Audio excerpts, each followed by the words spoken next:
Hi everyone, I am ज्योति और हम हाजिर हैं एक नई कहानी के साथ। इसका टाइटल है 1:40 की लास्ट लोकल और ये कहानी एक सच्ची घटना से प्रेरित है। नैना कल्याण के एक बैंक में बतौर जोनल मैनेजर काम करती थी।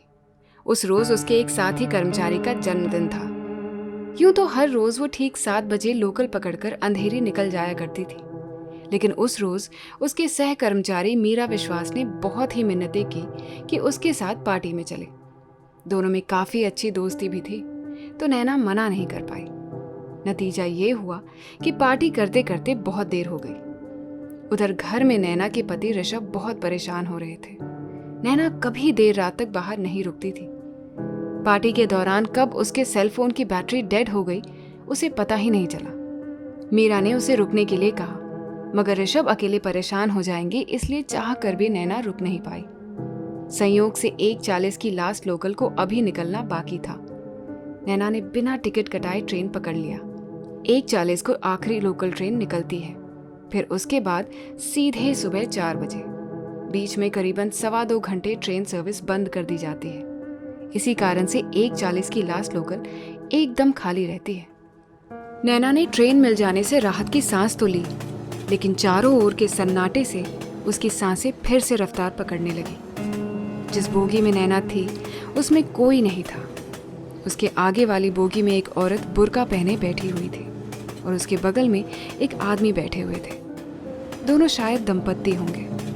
जल्दी जल्दी में ट्रेन पकड़ने के जद्दोजहद में नैना खाली बोगी में चढ़ गई थी, क्योंकि लोकल ट्रेन हर स्टेशन पर महज 10 से 15 सेकंड के लिए ही रुकती है और उसी के बीच में भाग भाग कर ट्रेन पकड़नी होती है।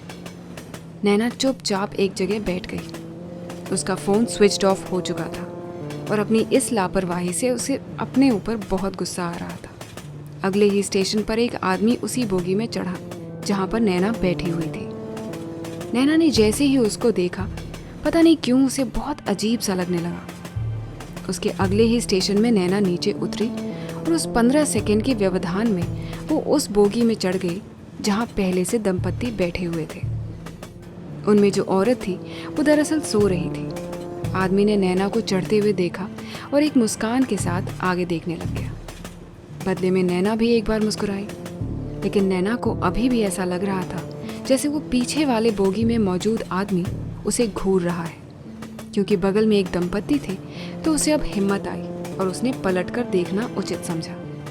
उसने देखा वो आदमी सच में उसे घूर रहा था। जैसे ही नैना से नजरें टकराई वो नीचे देखने लगा। नैना ने तुरंत उसके बगल वाले आदमी से पूछा, भाई साहब अब कहाँ उतरेंगे? आदमी ने जवाब दिया, हम तो बोरीवली जा रहे हैं। मगर क्यों? नैना ने कहा। उसे इस पीछे वाले आदमी से असहज महसूस हो रहा है।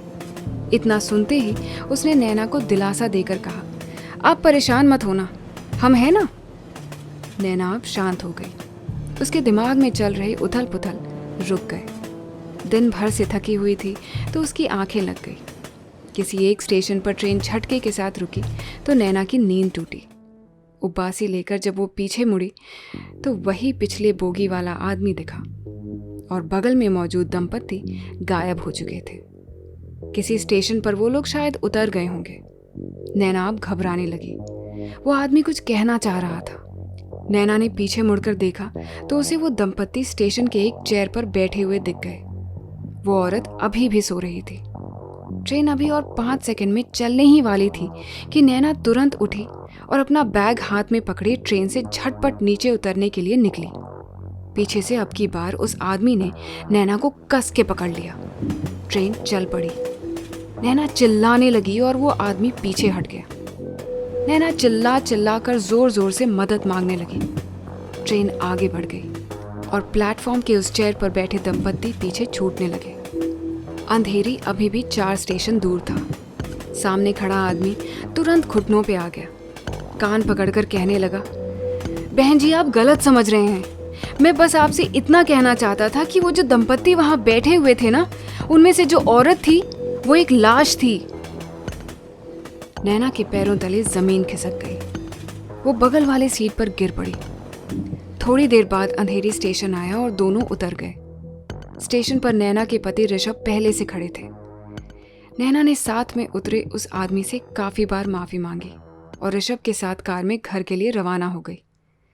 रास्ते भर वो यही याद करने लगी कि ट्रेन में वो जो औरत थी, क्या वो सच में एक लाश थी? वो एक लाश के बगल में बैठी थी और उसे पता तक नहीं चला। उसे उस औरत का चेहरा नजर आ रहा था। उसे बस यही दिख रहा था कि वो औरत गहरी नींद में सो रही थी। उम्मीद है ये कहानी आपको पसंद आई होगी। हम अगले हफ्ते फिर मिलेंगे। Don't forget to subscribe to our channel. Take very good care of yourselves and thank you for listening.